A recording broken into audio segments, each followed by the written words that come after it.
Tonight, is a place to slow down, a place to let the day fade, let your thoughts loosen, and gently step into another life for a while. These are quiet, grounded sleep stories. Not fantasy, not noise, just real human nights told softly and calmly, at a pace your mind can rest inside. So settle in. Find somewhere comfortable.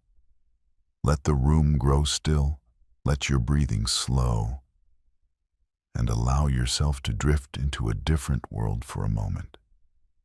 If sleep finds you while you're listening, that's exactly how it's meant to be. Whenever you're ready, let's begin. Tonight, the world around you is quiet, but it is not empty. The sky above is low and heavy, filled with thick layers of cloud that lie across the North Sea like a vast, dark blanket. Fog drifts slowly over the water, moving with a kind of slow confidence, as if it knows that nothing here is in a hurry. The wind blows steadily across the cliffs, not wild, not screaming, but constant, like a long and patient breath that the ocean has been taking for thousands of years. It touches your face with a cool dampness, leaving the taste of salt on your lips, the feeling of distance on your skin. Below the cliffs, the waves move in their endless rhythm. They do not crash in chaos tonight. Instead, they come in slow, powerful rolls, strike in the rocks with a kind of strength that does not need to prove itself anymore. There is a heartbeat in that movement, a steady repetition that feels ancient and certain. This place lives in rhythm. The sea breathes, the wind moves, the night settles, and you stand quietly within it. The darkness surrounding you has weight. It is not the thin darkness of a city night where lights fight the sky and dull the stars. This darkness is deep, layered, alive with quiet movement. If you listen, really listen, you can almost feel space expanding in every direction. Somewhere out beyond what your eyes can see, a ship moves through this same night.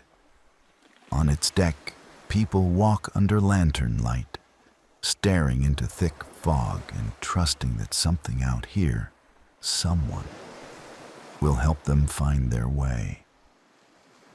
And tonight, that someone is you. You breathe slowly, feeling the air fill your lungs, feeling your chest rise and fall in calm, deliberate rhythm. You become aware of your body, your presence, your role. This is not just another evening. This is your life. This is your work. This is the reason you are here.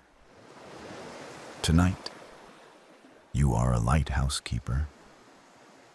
Your name is Angus MacLeod. You are 52 years old, past the restless energy of youth, but far from weak or worn out. Your body carries strength the way old stone walls carry weather, not in a loud way, but in a deeply reliable one.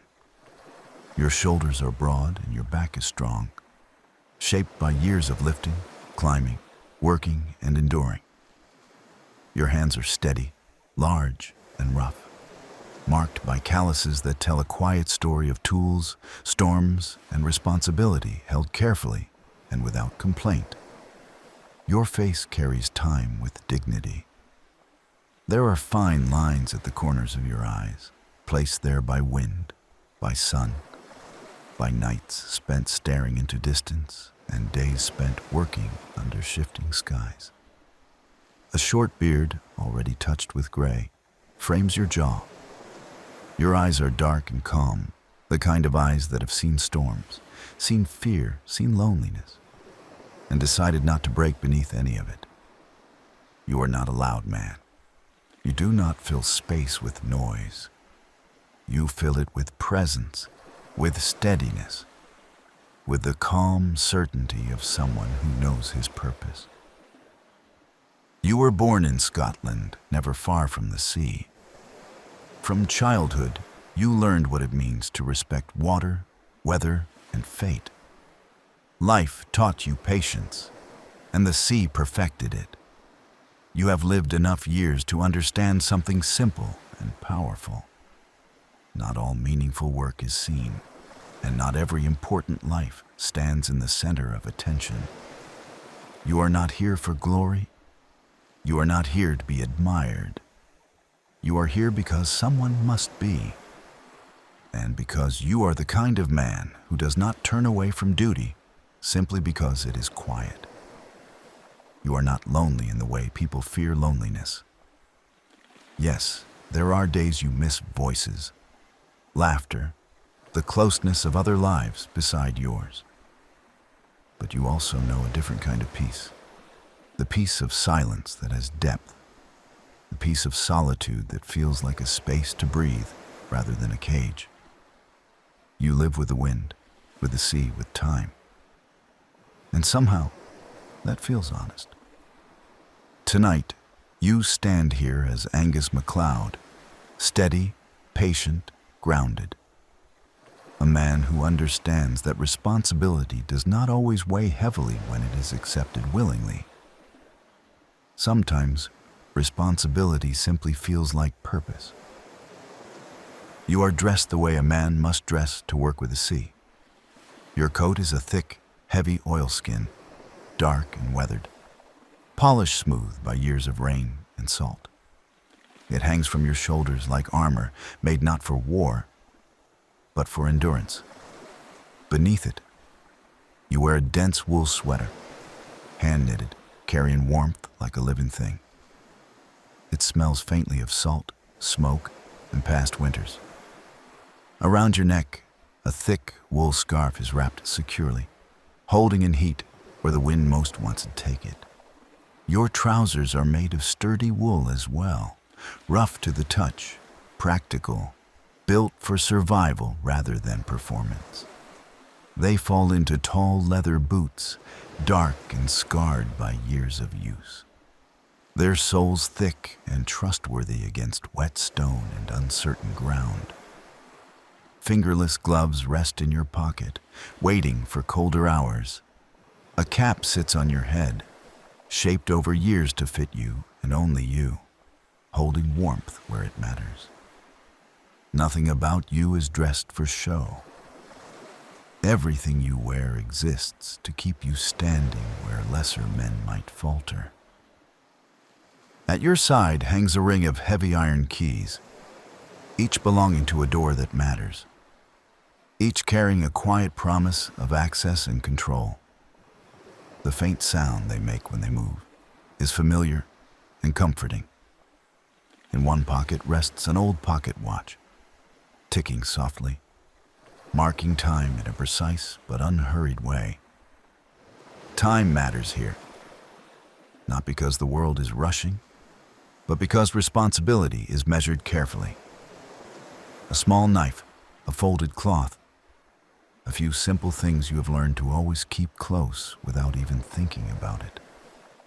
Sometimes, when nights stretch long and thoughtful, you keep a pipe with you, more as a habit of comfort than a need. And when the night demands another kind of light, you carry a lantern.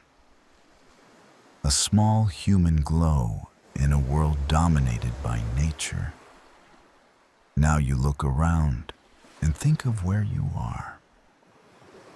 This is Sumburgh Head, the southernmost point of the Shetland Islands. It feels like the last piece of land before the world becomes only ocean. Behind you lie wind-brushed hills and stone walls shaped by time and human stubbornness. With no crowded streets, no restless city lights, no constant movement of people. Just open space and air that feels honest. In front of you stretches the North Sea, vast and living, always in motion, always breathing, always reminding humanity how small it truly is. And yet, how meaningful small acts of guidance can be. Beside you stands the lighthouse, tall, strong, built of thick stone, weathered by endless storms and touched by the salt of countless waves. It does not try to be beautiful. It tries to endure, and it succeeds.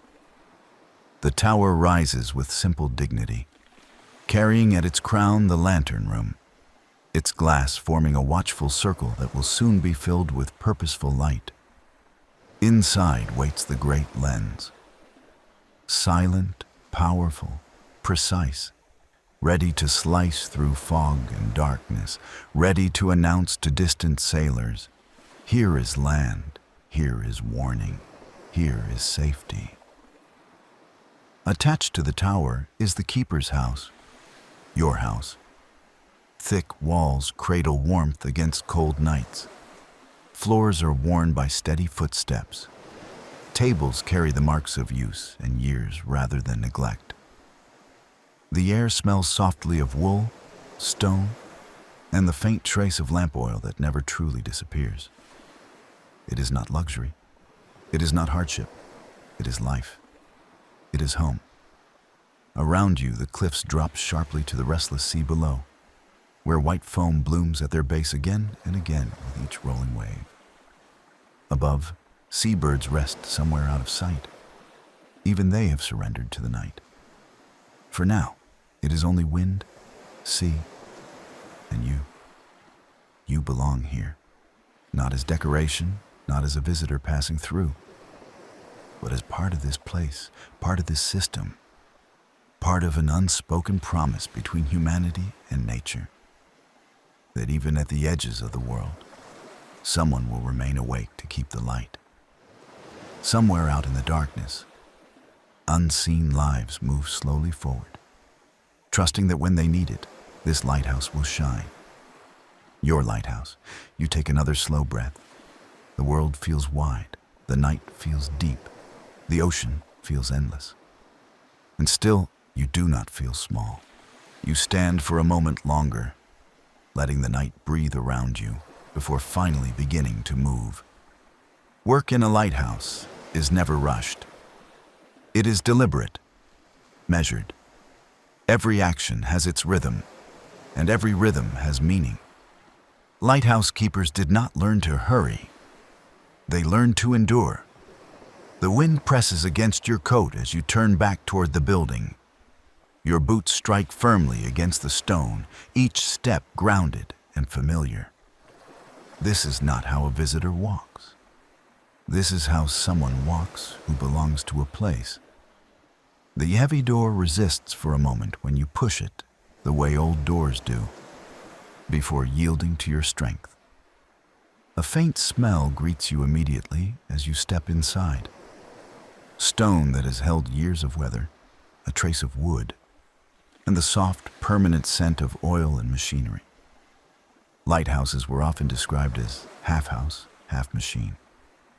Living spaces wrapped around purpose. Inside, the silence feels different. Outside, the world is loud with natural life. Wind, sea move in air. In here, the silence has weight, contained, intimate, protective, as if the thick stone walls were holding the world outside at a distance. You hang your coat on its familiar hook.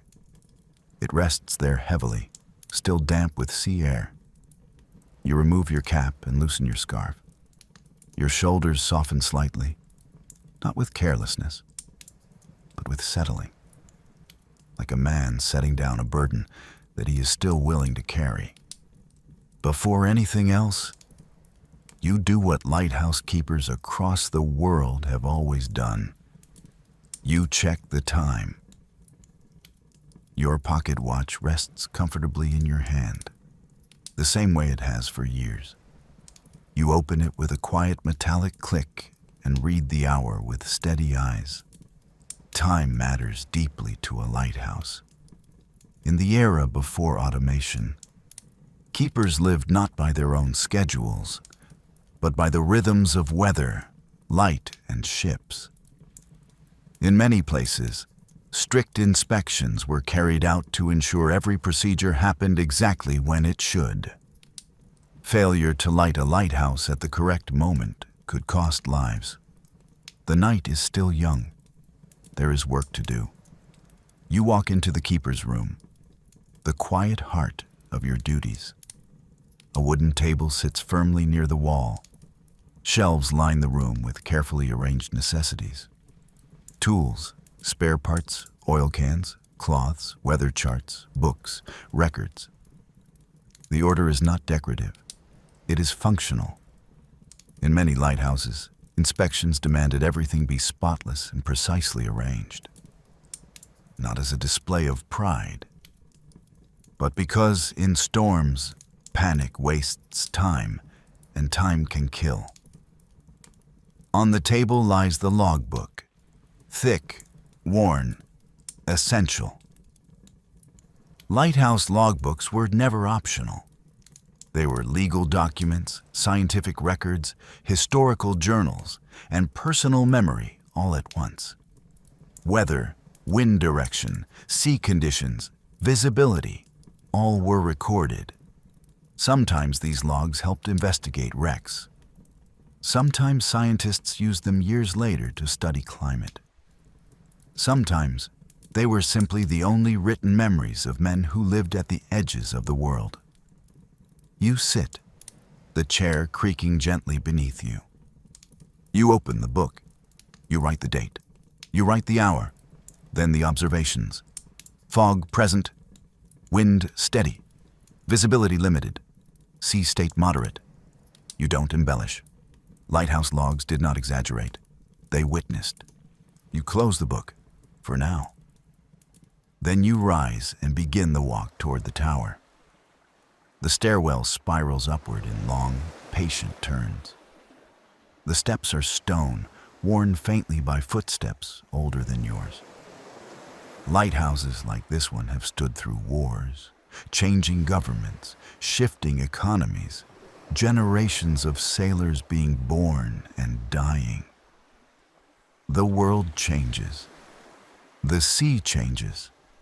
Yet these stairs remain, walked by men doing exactly what you are doing now. You touch the rail as you climb. It is cool beneath your hand. Your breathing deepens slightly, but without strain. This climb is part of your life, like breathing, like eating, like sleeping. Many lighthouse keepers spoke of the tower as if it were alive. It groaned in storms, hummed with machinery, whispered when wind pressed against its glass. You reach the door at the top. You select the right key instinctively. You could likely do this in complete darkness, and sometimes keepers had to.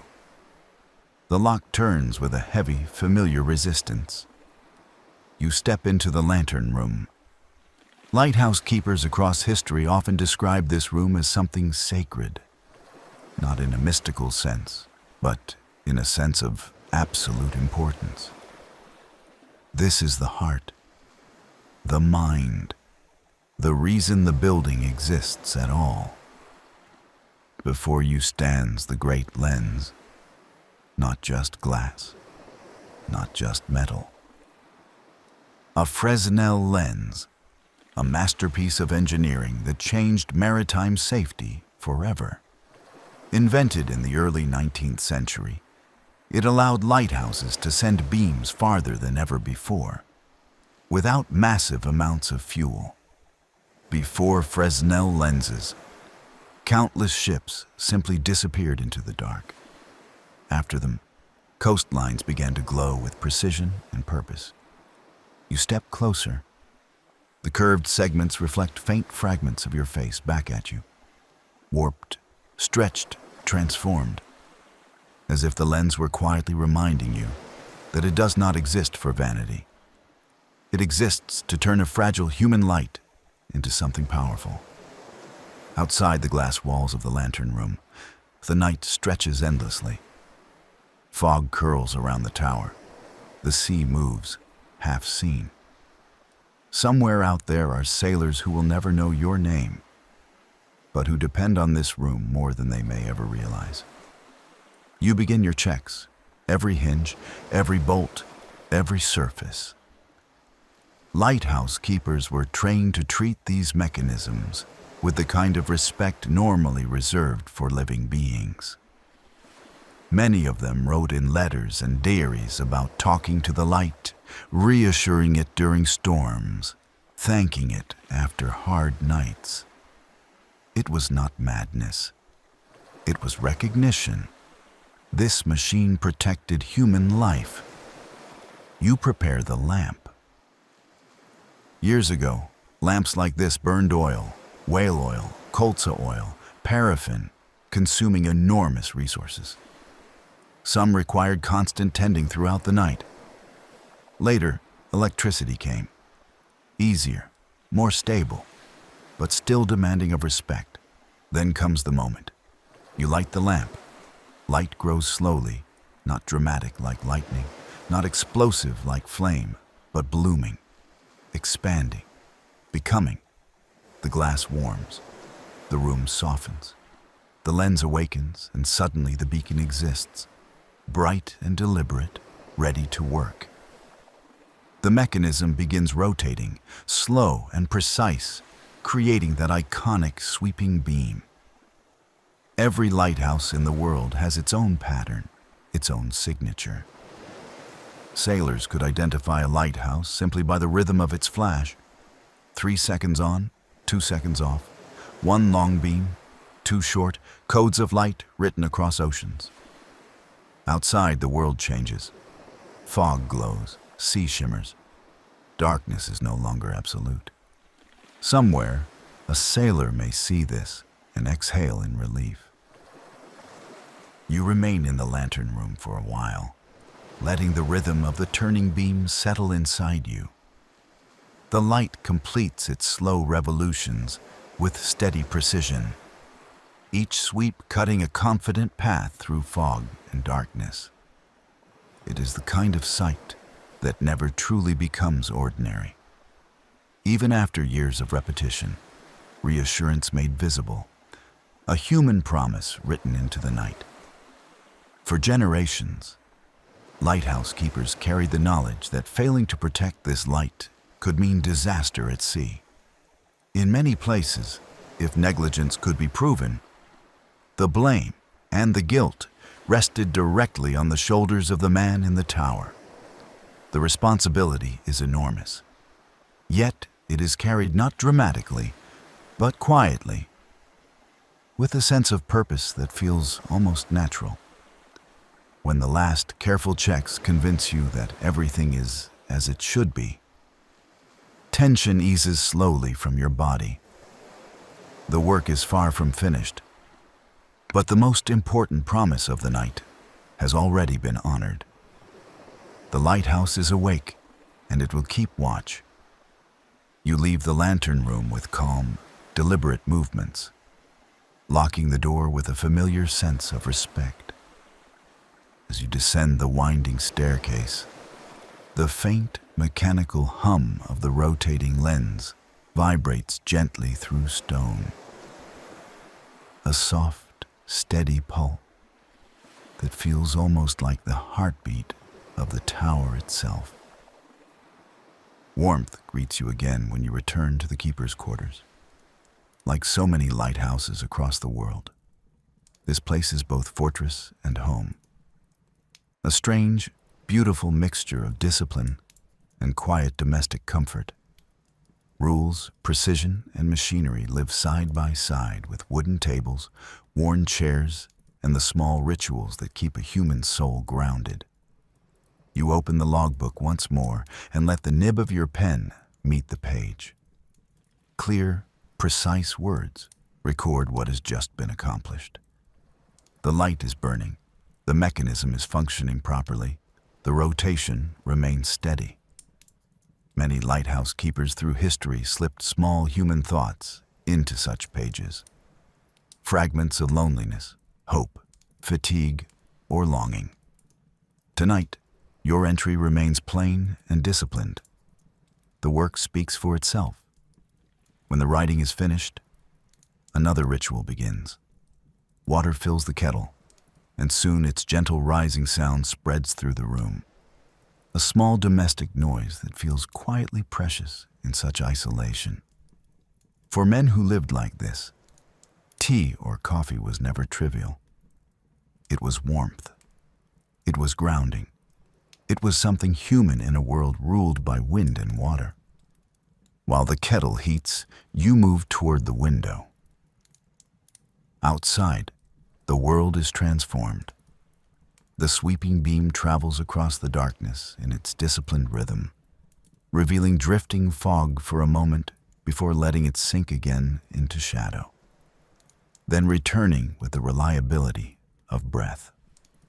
On clear nights, a light like this can reach astonishing distances across the sea, and somewhere, unseen sailors may already be orienting themselves by it, trusting it without ever knowing the person who keeps it alive. Steam rises. Tea is poured. Warmth sinks gradually into your hands as you cradle the cup and let the heat breathe into tired fingers. Each slow sip steadies you further, settling you into the long hours ahead. Beyond these walls, the lighthouse continues its ceaseless work. The sea moves in its endless rhythm. The night stretches onward, vast, patient, alive. Inside, you remain awake, calm, steady, watching. A guardian for people who will never know your name, never hear your voice, never realize how close they may once have been to danger. Men, women, and families who will reach safety and carry on with their lives, unaware that your quiet vigilance played a part. And somehow, that feels right. The night has truly begun. Time begins to behave differently as the night deepens. It does not disappear, and it does not speed up. It simply stretches, as if every minute loosens slightly and grows soft around the edges. In a lighthouse, hours don't fall away the way they do in cities or busy streets. Here, they settle slowly, layering themselves gently over the mind until the rhythm of the night becomes the rhythm of the person keeping watch.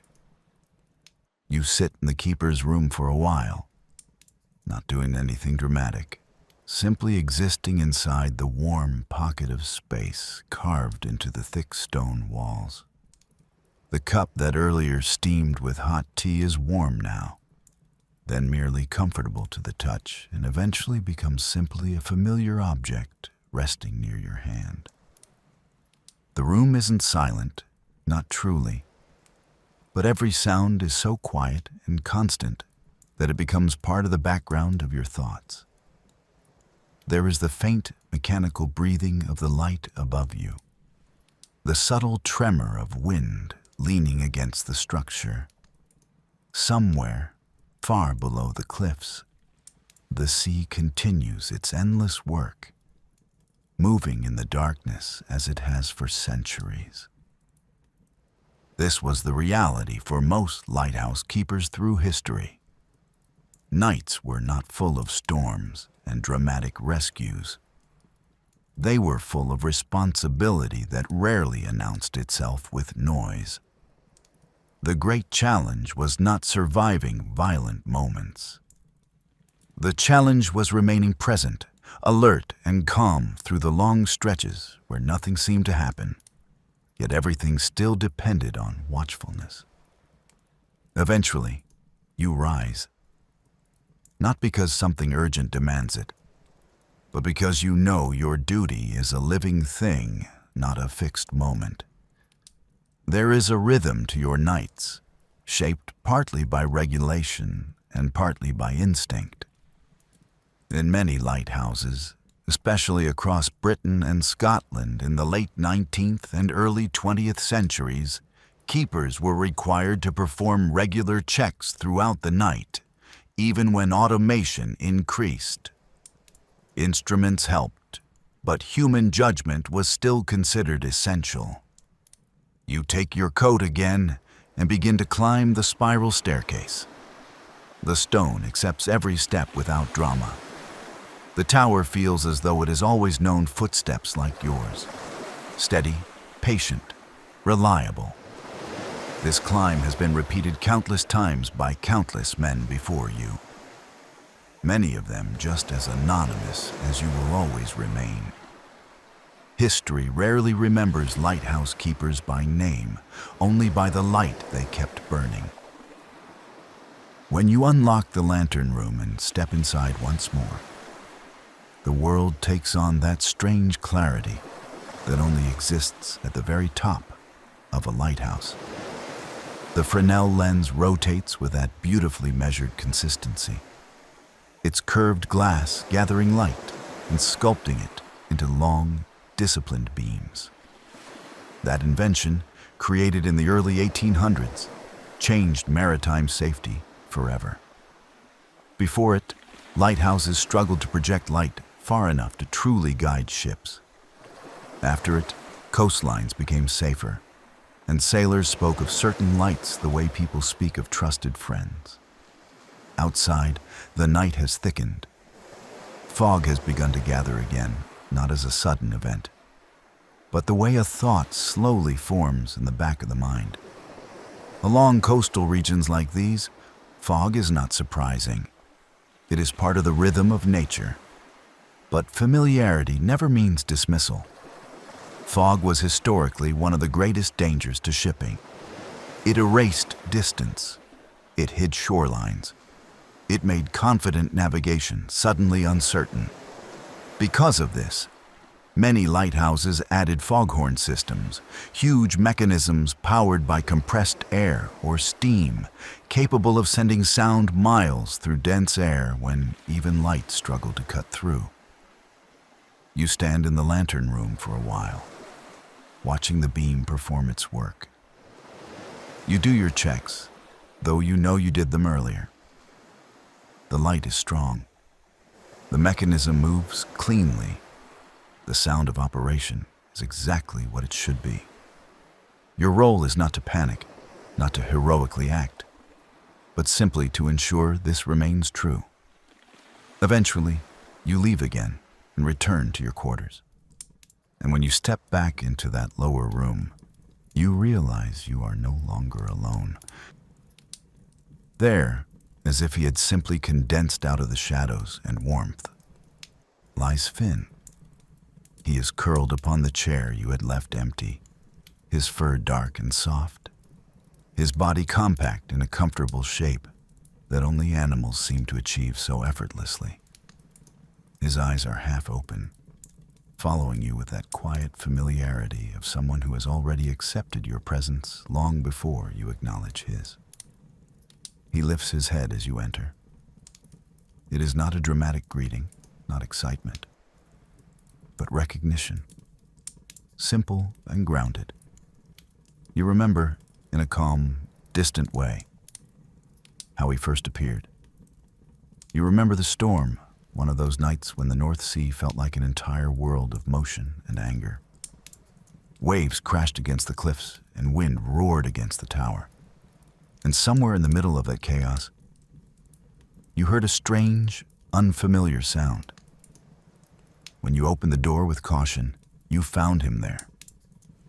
Soaked, cold, trembling from exhaustion, clinging helplessly to life near your walls, as if the building itself offered the last possible hope. You never set out to keep a cat. Most lighthouse keepers didn't plan for animals, yet many ended up living with them. Cats especially had an important role historically. They kept food stores safe by hunting mice and rats, and they gave company to men who could go weeks without human interaction.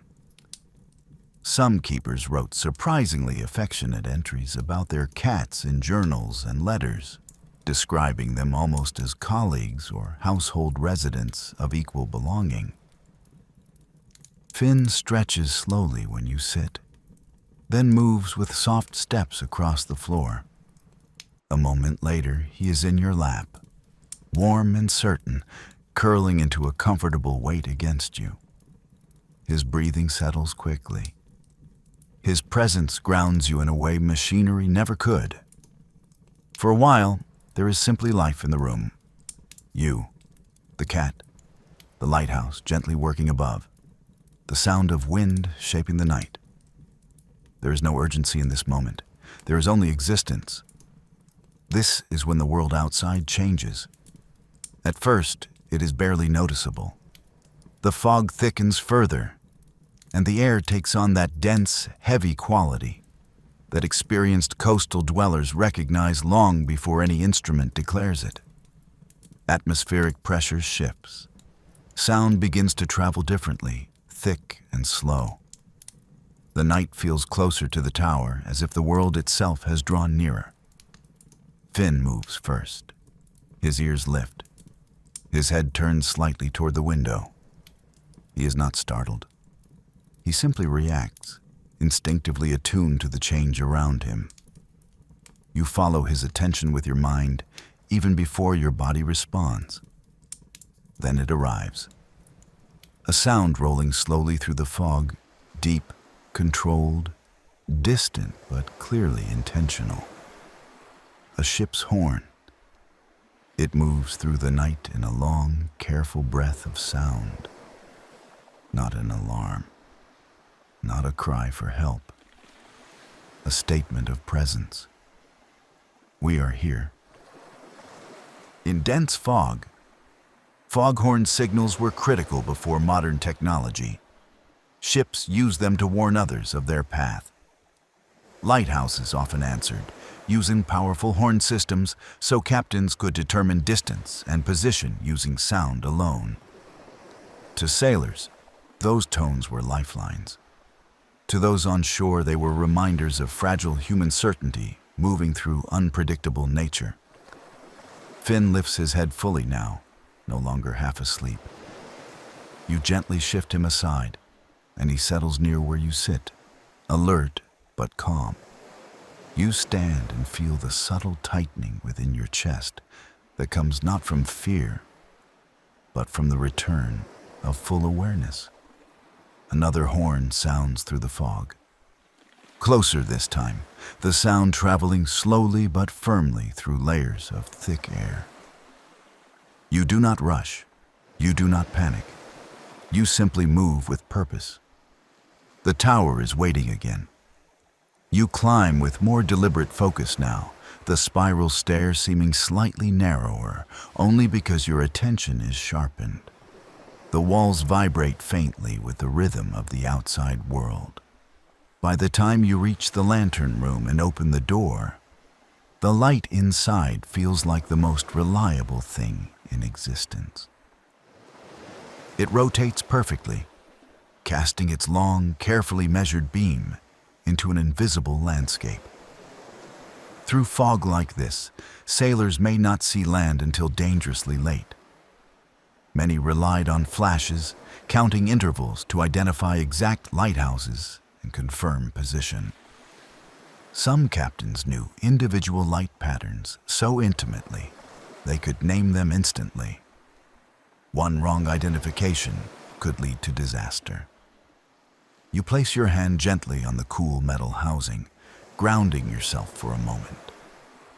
The world outside is erased visually, replaced by a bright, white void each time the beam sweeps through fog. Somewhere in that emptiness, a ship is navigating based partly on your work. Another horn rolls across the air, deeper now, closer again. You do your checks once more, not out of mistrust, but obligation. The mechanism continues cleanly. There is no hesitation. The light does not flicker. Historically, there were cases where failures did occur. There were inquiries. There were accusations. There was grief. The knowledge of that history has always been part of the weight carried by keepers everywhere. You remain exactly where you need to be. Steady, attentive, calm. The horn sounds again. Then again. There is rhythm in it. There is control. These are not the cries of panic. They are navigation. Time passes uncertainly for a while. It could be 10 minutes. It could be 40. You do not count precisely. You simply stay with the night. Eventually, the tone of the sound begins to change. Its weight lifts slightly. The resonance grows softer with each distant call. Distance is returning. Direction has been found. The ship is passing safely through its invisible corridor. You do not relax immediately. You remain present until you are entirely confident the situation has moved beyond risk. This patience, more than anything else, is what has always separated good keepers from careless ones. Only when the foghorn fades into nothingness do you leave the lantern room. The descent feels more reflective.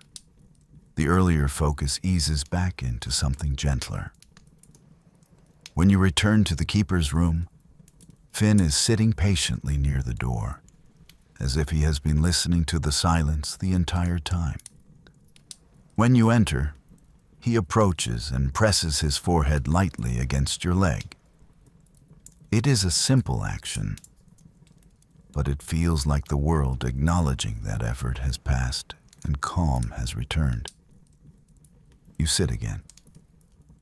He climbs into your lap once more, now content to settle completely. His warmth helps your body release the last tension you didn't even realize you still held. When his soft purring begins, it blends naturally with the hum of the lighthouse mechanism and the breathing of the wind. You open the logbook. It receives only what is necessary. You record fog conditions. You record that signals were heard. You record that the light remained constant and reliable, and that operations continued correctly. Entries like these fill countless lighthouse records across history. To outsiders, they look dry and procedural. But behind every line like this was a human being who stayed awake while others slept, so that strangers could survive nights they may never even remember experiencing. The book closes softly. The tower returns to its deep, ongoing rhythm. Fog remains, but it no longer feels threatening. It is simply part of the landscape of the night. The light continues to do its work. The sea continues its slow, endless conversation with the coast. Time moves forward again, and with it comes a quieter form of certainty. You rest. Finn sleeps. The lighthouse keeps watch. And slowly, almost gently, the deepest heart of the night begins to loosen its hold. The night has moved on, though nothing has arrived to declare it. No bell, no sudden shift of sound, no dramatic moment. The lighthouse has simply kept doing what it was built to do. Turning light across darkness, measuring time not in minutes, but in circles. The earlier tension has eased away the way waves eventually relax after pressing hard against a shore. The foghorn is gone now, just a memory preserved inside the quiet. Whatever might have become dangerous has simply passed. Now there is only the calm that follows responsibility fulfilled. You sit once more in the keeper's room, the thick stone walls around you holding warmth with quiet determination. Scottish lighthouse buildings were designed that way on purpose, not only towers, but full complexes of dwellings and workrooms, strong enough to resist wind that could strip roofs from weaker houses. This space, this room, is as much a tool as the light above. A place to sustain the person who sustains the tower. The furniture is simple but solid, a heavy wooden table that will probably outlive you. Shelves arranged not to impress anyone, but to ensure that in the worst conditions, your hand can reach what it needs without hesitation. The smell here is its own mixture, familiar and grounding, wool, drying sea air trapped in stone, the faint trace of oil and metal that never quite fades. Finn sleeps again. He has claimed a part of the room as confidently as any lighthouse keeper ever claimed a duty, curled now into a small, warm shape on the chair. His breathing is steady, his body relaxed in a way only animals and deeply tired people ever truly manage. Occasionally, his ear flicks, responding to sounds you cannot hear, but nothing disturbs his rest. Above you, the mechanism hums softly, that constant heartbeat of the tower. In lighthouses like this one, especially by the early 20th century, the great Fresnel lens would either be driven by clockwork, powered by descending weights, or later, by electric motors. Both demanded attention, both required trust. You listen now, out of habit more than fear. Everything sounds precisely as it should. This is the part of the night most people cannot imagine. It is not a battle. It is not endless drama. It is long, steady alertness. A duty that has already proven itself and must now simply continue. A watch that has moved from tense vigilance into something deeper. Presence. You rest your hands on the table and let them simply be there. The logbook lies closed for the moment, already carrying its quiet record of fog, of sound, of light. If someone were to read it 100 years from now, it would tell them that on this night, somewhere at the edge of the North Sea, one human being stayed awake and attentive. It would not record how the room felt, how the silence sounded, how the weight of the work both pressed and steadied your chest. But the facts will remain, and sometimes facts are the strongest kind of truth. You breathe slowly. The air feels different now, not heavy with possibility, but balanced, rested. There is a kind of peace that comes only after you have carried responsibility and found that you are equal to it. These are the hours when your mind begins to walk its own quiet paths. No sudden memories, no sharp pangs of regret. Just slow, tidal thoughts, the kind that have shaped lighthouse keepers for generations. Many men who lived in isolated stations across Scotland wrote, in letters and journals that survive today, about this particular kind of thinking. Long, unhurried reflections that come only when the world has gone very still. You did not come to this life to disappear. You came because you wanted to see clearly. There was a time when your world was crowded with noise. You remember it not as one town or one job, but as a constant press of movement and expectation. In ports and fishing communities across these islands and along the Scottish coast, life is busy in ways outsiders rarely understand. Conversations overlap. Work never truly ends. Someone is always asking something, calling out, preparing for weather, thinking of the next tide, the next departure, the next return. It was not a bad life, but it was loud. It filled your head even when the day was over. It left your body tired in the wrong way, not the honest wear of a completed task, but the restless exhaustion of never quite stopping, of lying awake with thoughts still pushing their way forward long after your eyes had closed. You did not hate that world. You simply realized, slowly, that it did not quite belong to you. Your breath leaves you in a slow exhale. Finn shifts in his sleep and resettles, claws briefly flexing against fabric, then softening again. Your thoughts drift, as they sometimes do, to the first time you truly understood what a lighthouse means when you see it not from land, but from the sea. You were younger, not a boy, but not yet the man you are now.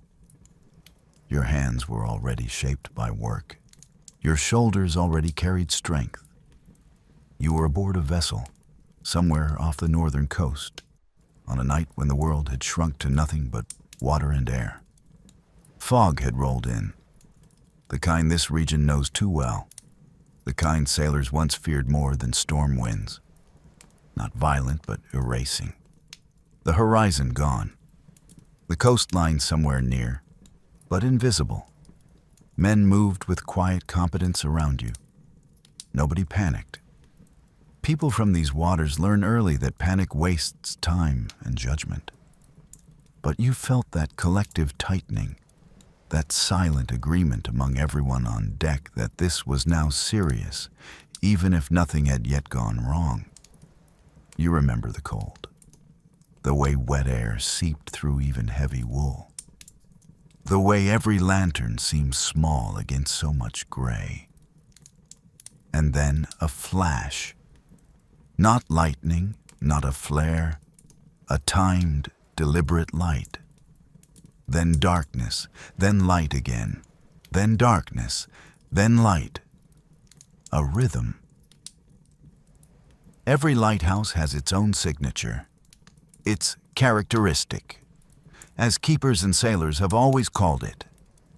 Some flash twice quickly, then pause. Some show one long beam, then vanish.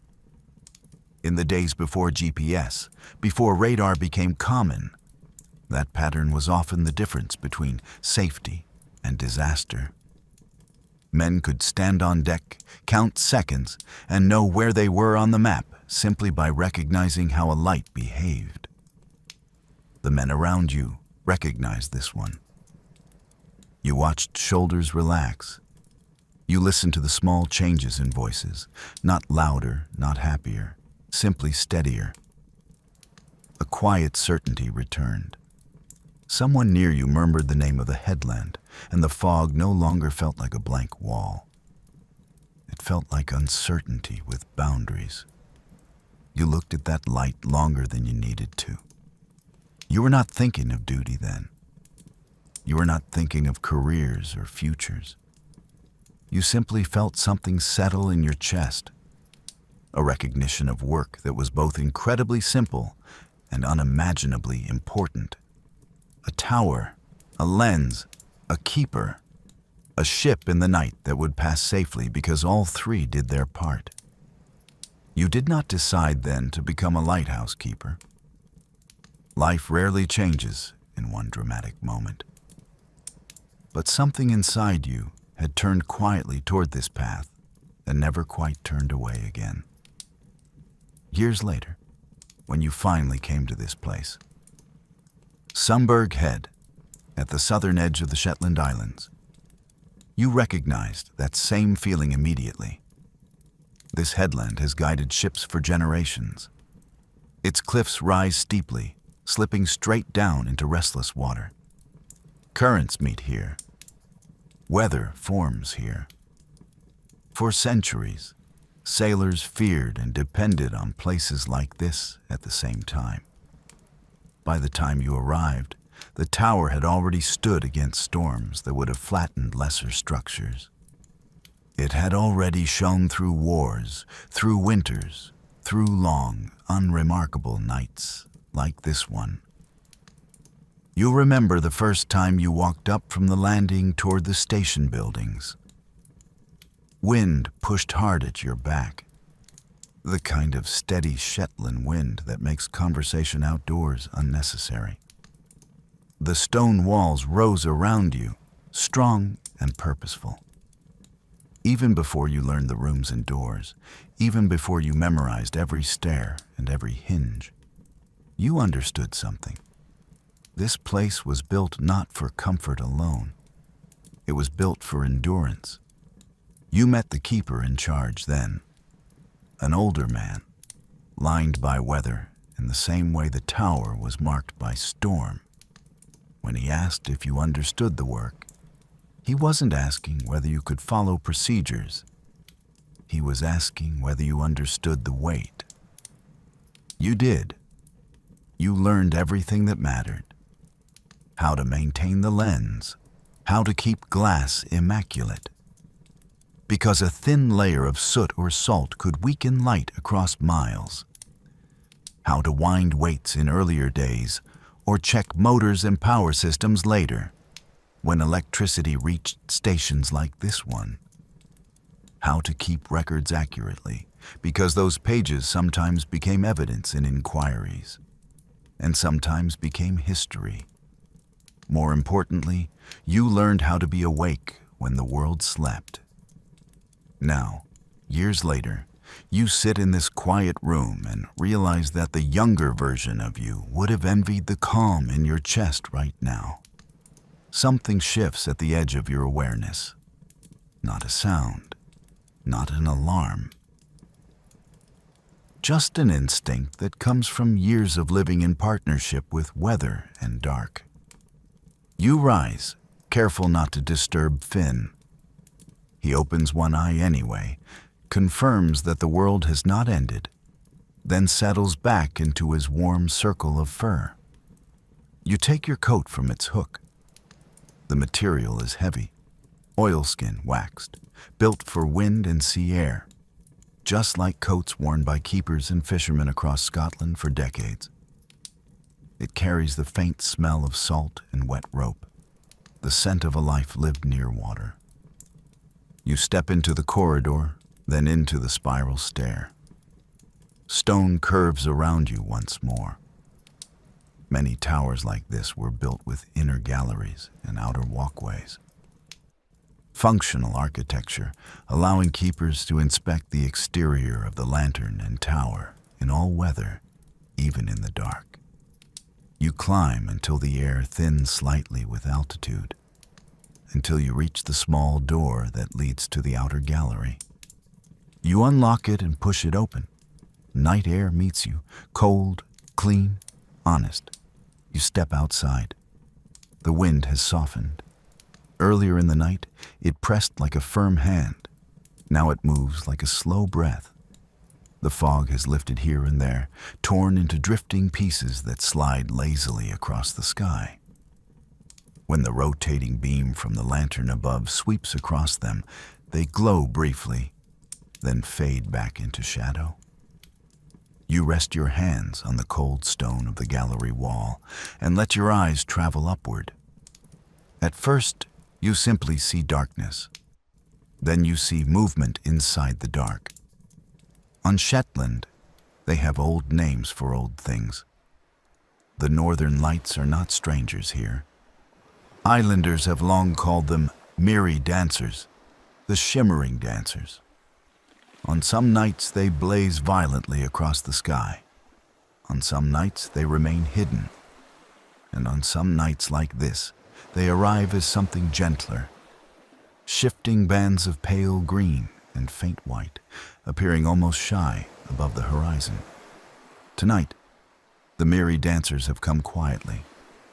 A soft glow spreads along the northern edge of the sky, not bright enough to shock the senses, but unmistakable. Slowly it thickens, then thins again, then reshapes itself with unhurried grace. Hints of color drift like veils of faint light, green washed with silver, touched here and there by the palest trace of blue. You watch. Above you, the orderly sweep of the lighthouse continues, human engineering working with mathematical precision. Beyond it, the aurora moves with no rhythm you can count, born of forces far beyond any mechanism you could maintain. Solar winds, charged particles, invisible interactions between earth and sky that sailors, islanders, and keepers have watched for centuries without needing to understand the physics to feel their significance. Two kinds of light share the night. One made by human hands, carefully tended, bound to rules and duty. One older than memory, drifting freely above everything you know. You do not turn this into poetry in your mind. You have never needed to. Reality is strong enough on its own. You simply feel it. The proportion of things. You are a single person on a narrow balcony of stone at the edge of the sea. The tower is bigger than you. The island is bigger than the tower. The ocean is bigger than the island. The sky is bigger than the ocean. And yet, what you do here matters in a very real, measurable way. Somewhere out there tonight, a vessel might pass through this water and never know that above the cliffs, the mirror dancers shifted softly while a man tended their guiding light. They may never know what the wind felt like, or how cold the stone was under your hands, or that a small black cat slept downstairs while a life-saving beam turned above. They will simply know that the light was there. Sometimes that is what human meaning looks like. You stay until the cold begins to seep into your bones in that slow, persuasive way northern weather has. The aurora does not vanish dramatically. It simply softens, its colors fading into the wider darkness until they feel less like a separate presence and more like part of the night itself. You breathe once more, deeply, and then turn back inside. The stairwell enfolds you again, with its steady scent of stone and weathered paint. The hum of machinery grows faintly louder as you descend, that reassuring, living sound of a working lighthouse. When you return to the keeper's room, Finn lifts his head and blinks. He stretches, hops down, walks a slow circle around your legs in quiet inspection, then accepts that everything remains as it should and returns to rest. You hang your coat back on its hook. The room seems warmer now simply because you've been out in the cold. The lamp burns steadily. The quiet feels deeper. You sit back at the table and for a moment do nothing except let your body settle and recognize where it is. Then you reach for the logbook. You open it. You write the time. And you record in the same careful handwriting. Lighthouse inspectors once demanded, and history now depends on. Fog lifted partially. Visibility improved. Auroral activity observed to the north. You do not explain how it looked. You do not mention how it felt. Logs were not for feelings. But someone reading this page one day may pause a little longer on that line, and perhaps imagine the keeper who wrote it looking up into a living sky. You close the book. The night continues. The sea moves. The light turns. Dawn is still far away, but it is coming, as it always does. It is not your job to hurry it. It is your job to remain here until it arrives. You sit quietly. You watch. You remain. You did not choose this life to disappear. You chose it because, in a wide and restless world, it offered one clear promise. When darkness comes, someone will be here to keep the light. Tonight, that someone is you. And for this quiet stretch of the night, that is enough. The night has reached that point where it feels less like something moving forward and more like a space you simply exist inside. Not the beginning of darkness, not the slow return of light, just the deep middle of it, calm and settled, as if time has loosened its hold for a while. Most of the world is far inside sleep now. Villages inland are quiet. Ships at sea hold their steady courses. Somewhere, far from here, lives continue without knowing that you are awake and watching over this stretch of water. The lighthouse remains alert, its slow, dependable rhythm marking out patience rather than urgency. You sit in the keeper's room for a while longer, feeling the gentle heaviness that arrives after many hours of being awake. It isn't a battle anymore, just a weight you carry calmly. Your hands rest on the table. The wood beneath your palms feels solid and familiar. It makes you feel steady in return. Finn sleeps nearby, as if the stillness of the night chose him as its perfect companion. You glance at him once. the way you might glance at a trusted tool or a familiar wall. Not because you doubt he's there, but because the quiet presence matters. Then you breathe once, and you know it is time to move again. You stand. You take your coat. You don't truly need it indoors, but putting it on focuses you. It draws your awareness back outward, away from the comfortable warmth of the room, and toward the part of the world that still expects something of you. You bring the lantern with you as well. Habit, discipline, a simple way of showing respect for the place you live in. You step into the stairwell. The tower has its own sound. You know it so well now that you could notice the smallest change without thinking. Tonight, it sounds like itself. Steady, contained, quietly alive. You climb, not rushed, not tired of doing it, just continuing the work you have chosen. In the lantern room, the light greets you the way a well-kept machine greets a careful hand, by proving it is still doing exactly what it should. The lens turns in calm precision. The beam repeats its signature. Outside the glass, darkness feels large but not threatening, and the world looks like something held gently rather than fought against. You stand close enough to feel the faint vibration through metal and listen for anything that shouldn't be there. There isn't. Even so, you give a small touch of care where you know it helps. A careful dab of oil. A patient adjustment that makes the movement feel a little smoother, the sound a shade more at ease. It is not dramatic. It is simply right. At the lamp, everything is behaving as it should. You make the small improvements only experience teaches you to notice.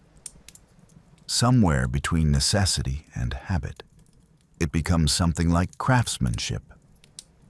The quiet pride of someone who tends something important and wants it to work well, not just well enough.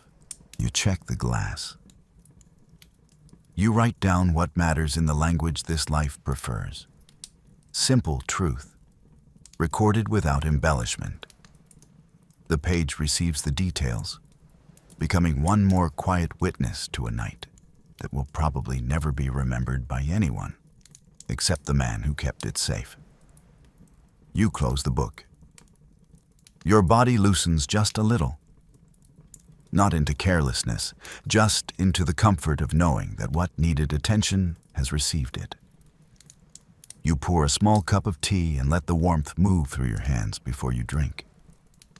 The room feels like a harbor after walking the deck of a ship.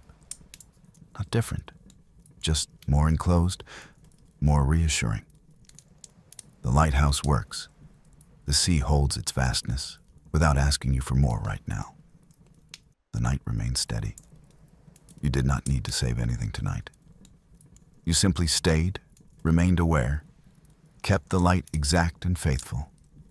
And that, more than grand gestures or storms or sudden rescues, is what most of this life truly is. You sit a while longer in that understanding. Finn breathes softly in the corner.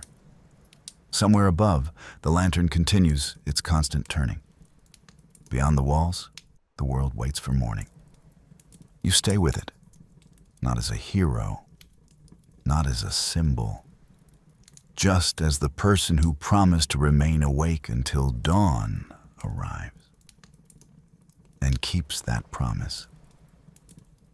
Time moves differently again now. Not in great leaps and not in dramatic stretches, but in something softer, like water flowing so steadily that you only notice it by realizing you are still here. The deepest part of the night has settled fully. Whatever needed proof has already proven itself. Whatever asked courage has already asked. What remains is endurance, not heavy, not heroic, just honest. You feel it in your shoulders, in the easy weight they carry. You feel it in the slow rhythm of your breathing. Fatigue has shaped itself into something almost companionable. It no longer pushes against you. It just sits beside you, reminding you that you are human, and that this job, for all its steel and glass and machinery, is lived inside a living body. You rise again, not because anything is wrong, not because you suddenly worry, but because stillness never means neglect here. You walk the room for a moment, simply allowing yourself to move. The floor beneath your boots feels solid and reassuring. The walls contain the night without resisting it. The light from above reaches faintly downward, as if even the tower itself is aware that you are still at your post. You check the barometer almost without thinking. Not out of superstition, out of the quiet agreement between a lighthouse keeper and weather. We will keep an eye on one another. The needle rests calmly. There's nothing coming that you do not already know about. Even so, you register the number. Store it in the quiet catalog your mind maintains, whether or not anyone ever asks you about it. You lean briefly on the table, letting your hands rest there again. Then you go back to the stairs, because part of your work is simply to make sure the world continues to be the way you believe it is. The climb feels slightly different now. Not harder, just heavier in a grounded, earthly way. A reminder that this body has served you for many years, and still does without complaint. You carry your lantern again, even though you could find your way blind. It is not always about necessity. Sometimes it is about continuing to behave as if the world deserves respect. When you enter the lantern room again, nothing dramatically new awaits you. And that, more than anything, is what you want. The mechanism still moves with its thoughtful precision. The light still breathes outward into the night with purposeful calm. The lens continues to glide, not proudly, not desperately, just faithfully. You take a moment to watch it, not to admire it, but the way a craftsman might pause to feel satisfied that his hands did their work well earlier. You move closer and check once more. You listen. You feel.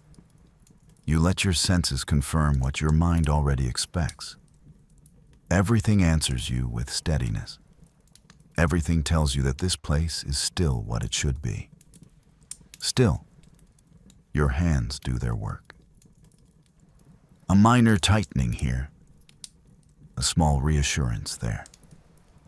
Another calm sweep of your cloth across a faint trace before it becomes anything more noticeable. You know how often trouble begins quietly. You also know how often it never begins at all, because someone like you kept seeing the small things. For a short while, you simply stand with the machine, human presence beside mechanical motion. You understand it, and in its own way, it understands you. It moves because you have taken care of it. You remain because it gives meaning to your night. Eventually, you step back and again open the door to the outside. The night air feels slightly colder now, but not in a way that bites. It is a clear cold, an honest one, the kind that sharpens the edges of awareness just enough.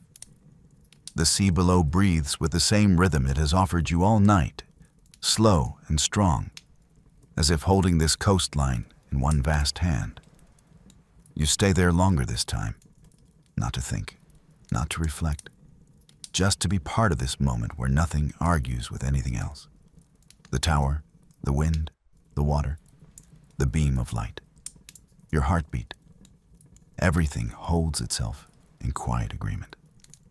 You look toward the horizon, not searching for ships, not looking for signs of trouble, simply registering shape and darkness and distance.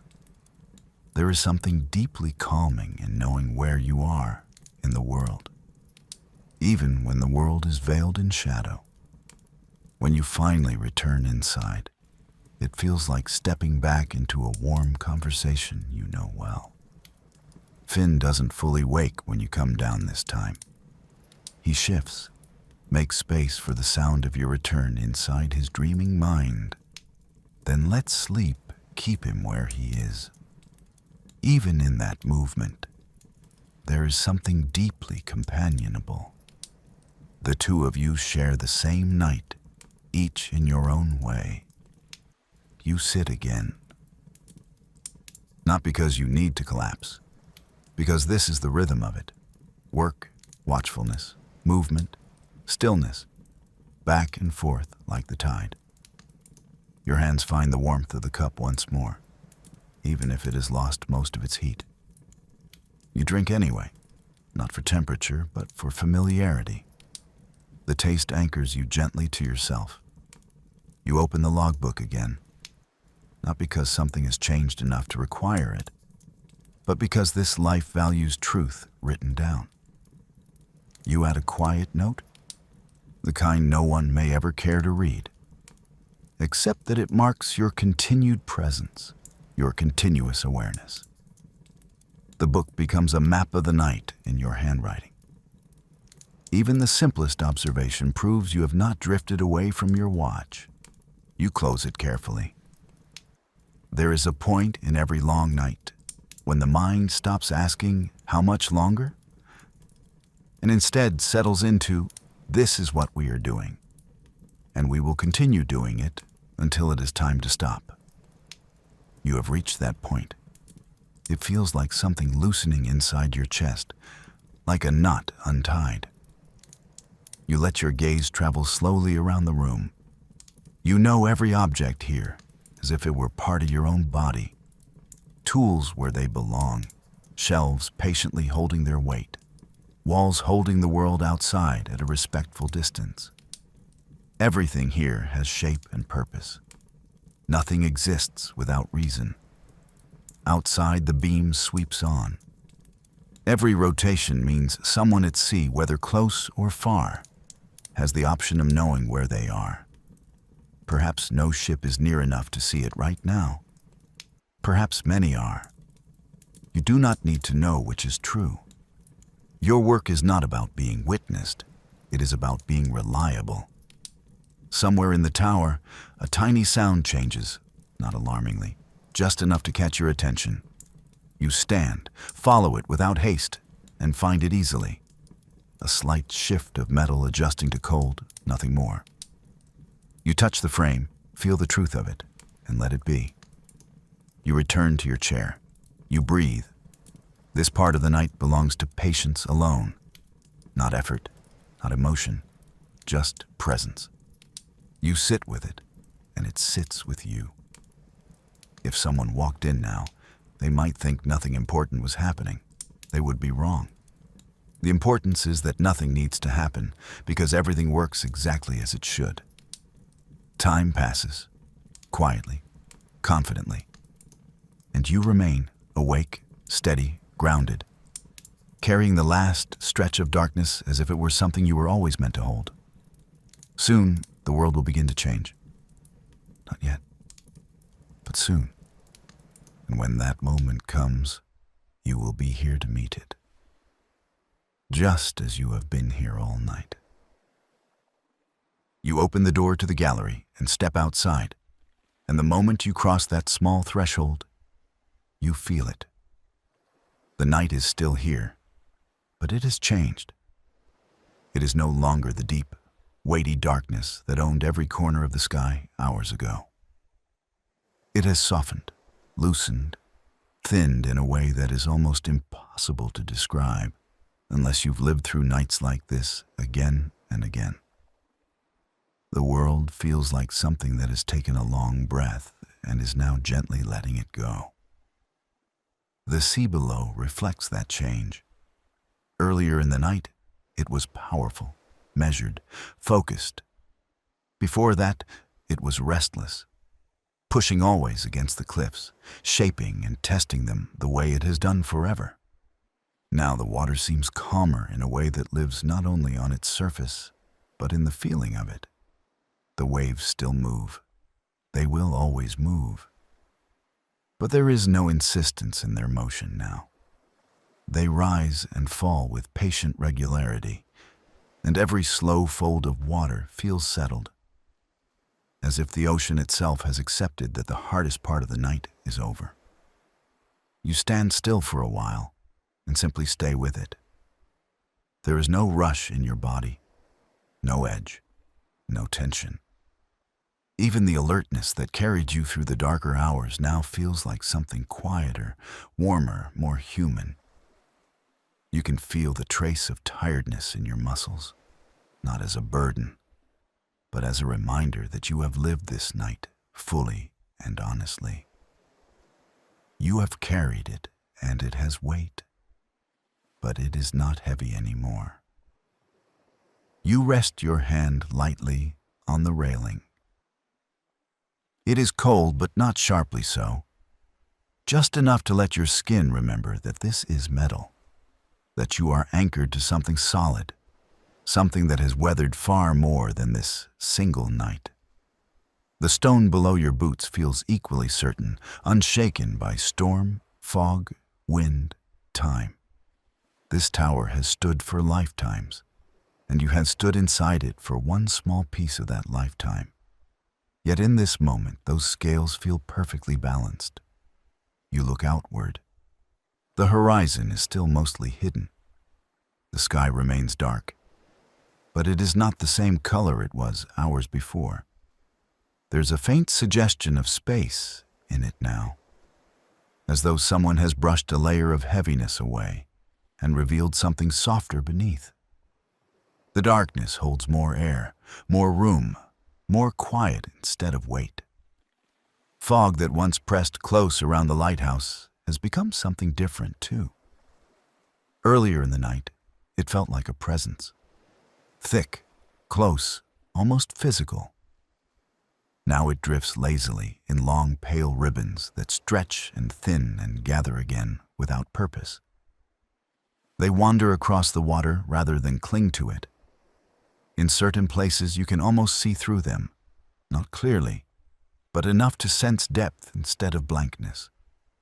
You listen. Sound tells the truth of the world long before sight does. What you hear now is still the sea, still the wind, still the quiet breathing of the tower. But those sounds have shifted. The wind no longer presses. It moves. It touches instead of leans. The waves no longer feel like a statement. They feel like a rhythm. And underneath all of it, very faintly at first, there is something else. A whisper of presence that does not belong tonight. Somewhere out there, life has begun to wake. You turn your head slightly toward the land. In the far distance, the coastline lies like a shadow shaped into cliffs and fields and settlements. The village beyond is mostly hidden, but its outline is familiar. Houses gathered against the landscape. A harbor tucked safely into a curve of shore. Roads that have carried countless mornings before this one.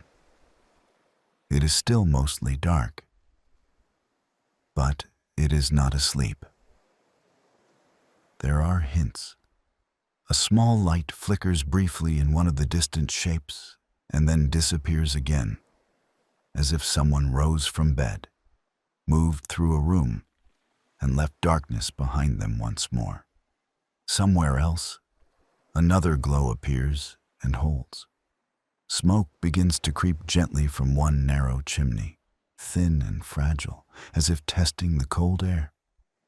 The world does not leap into morning here. It slides toward it, slowly, carefully, with the same patience that shapes every part of this place. You feel deeply aware of the timing of it all. Their day is beginning while yours is coming to an end. They are stretching into life while you are easing out of wakefulness. They are stepping forward. You are allowing yourself to step back. Yet you do not feel removed from them. You do not feel apart. If anything, there is a quiet, warm connection in knowing that while they slept, trusting that morning would come, you stood here and helped the night pass safely toward this moment. No one will thank you aloud. No one needs to. This feeling itself is enough. Far out on the water, another change arrives. It is subtle at first, a darker shadow moving within darkness, a shape forming slowly where before there was only open sea. You narrow your gaze slightly, not with urgency, just to become clearer in your seeing. The shape becomes more certain, a vessel, perhaps a fishing boat leaving harbor to begin work long before the rest of the world is truly awake. Perhaps a larger ship making a steady passage along its route. Perhaps something smaller, local, familiar. You don't need to know exactly who they are. It is enough to know that human life is beginning to move again on the sea. There is comfort in watching that, in seeing proof that the world continues, that purpose continues, that someone out there is trusting the water beneath them, the sky above them, and the light that has guided them through darkness. They have no idea that, not long ago, this same fog felt heavier, this same night felt deeper, that somewhere in their journey there may have been a moment when your lighthouse gave them clarity. They don't need to know. It matters that it happened. Behind you, above you, the great lens continues its slow, disciplined rotation. You can feel its presence even without turning to look at it. The light sweeps across the softening darkness, no longer battling anything, simply completing its duty with calm assurance. It is not shining because conditions are desperate anymore. It is shining because the night is not done yet. And as long as darkness exists, it deserves guidance. You breathe deeply, and the air feels different in your lungs now. Earlier in the night, every breath carried cold and damp and a hint of effort. Now it feels cleaner, easier, clearer. There is still salt in it, still chill, but both have softened. Something fresher lies underneath, something almost like renewal. The body notices things before the mind decides to name them. You don't move for a while. You simply remain, with your hand resting gently against the railing, your weight settled comfortably through your boots, your gaze somewhere between the horizon and the land. Not fixed, just open. The tower is quiet around you, but not silent. The world is awake around you, but not noisy. Things are changing, but calmly. You look again toward the village. There are more signs now. Another light appears. Then another. A door opens somewhere, though you cannot see it. You can feel it in the slight change in presence. In the faint, distant movement, you sense more than perceive. The first thin line of smoke thickens a little, curling upward with more confidence. Someone has begun their morning fire properly. Someone is walking across a room. Someone is drawing curtains or kindling a stove, or setting water to heat while still shaking sleep from their bones. These are ordinary acts, but there is something deeply grounding in knowing they are happening. A small sound carries from across the water. Not loud, not distinct. Maybe it is a gull beginning to stir, or a loose piece of rigging tapping softly on a mast, or a voice carried faintly by the wind. Whatever it is, it belongs today, not tonight. It is another quiet signal that the world has started to turn again toward brightness. You feel a gentle warmth of emotion that is not excitement and not pride. It is something steadier, clearer, quieter than either. It is the simple knowledge that your work mattered, not in a dramatic sense, not in a way that will be written about or recited. It mattered because somewhere in this stretch of world, people and ships and lives had a safer night because you stayed awake, because you didn't let your attention wander, because you did the small things, the detailed things, the careful things that most will never know existed. You let that awareness settle deeper inside you instead of thinking too much about it. Finn enters your awareness again without a sound, simply because suddenly you realize you are not entirely alone on the gallery anymore. You glance down, and there he is, slipping quietly out beside you. He must have woken properly now, responding to the same subtle shift in the world that you felt. He pauses, blinks slowly at the open air, then steps forward with that deliberate calm that belongs entirely to cats. His fur catches a faint suggestion of whatever soft light is beginning to gather behind the darkness.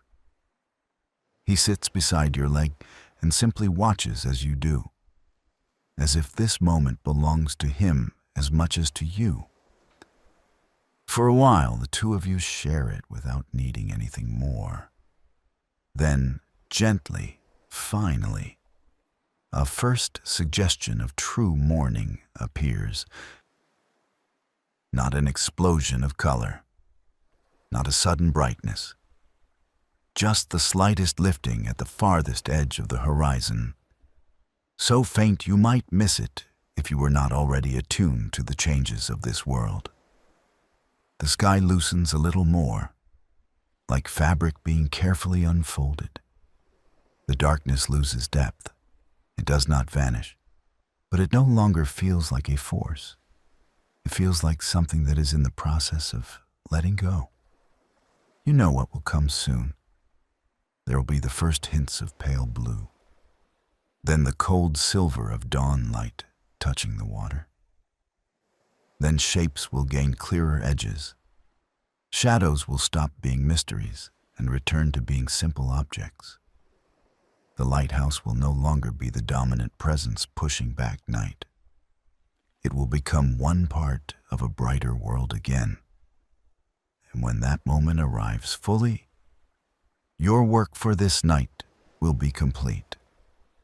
You stand there a little longer, neither rushing toward that conclusion nor clinging to what remains of darkness.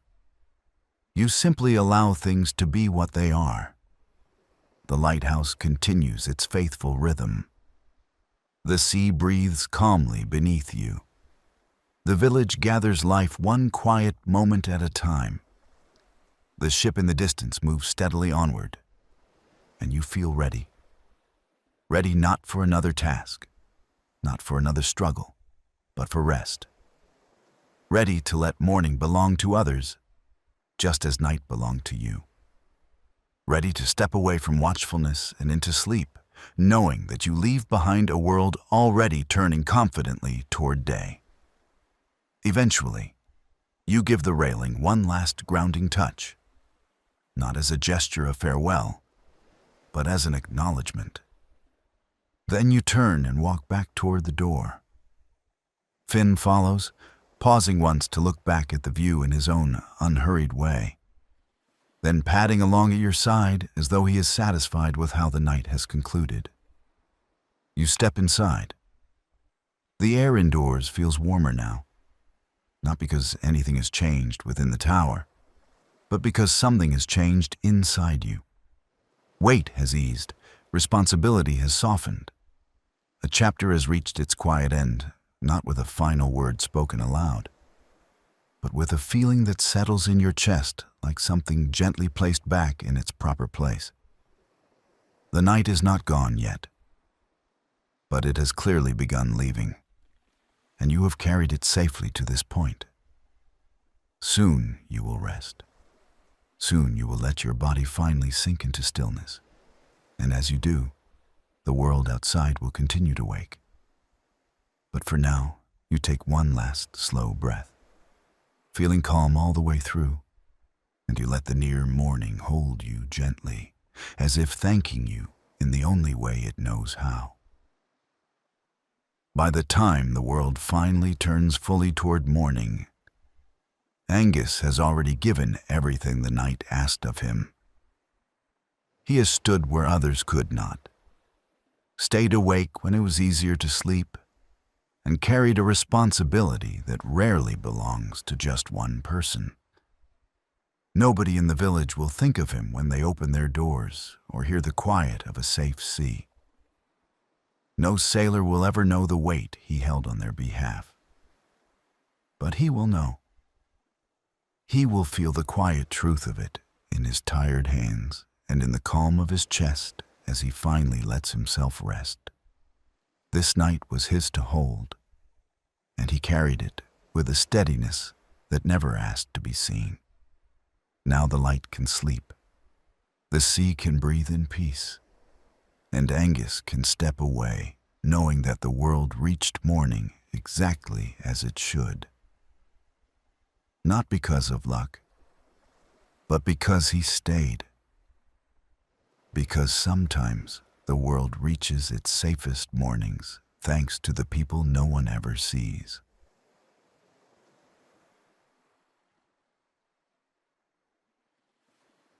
Thank you for being here with us.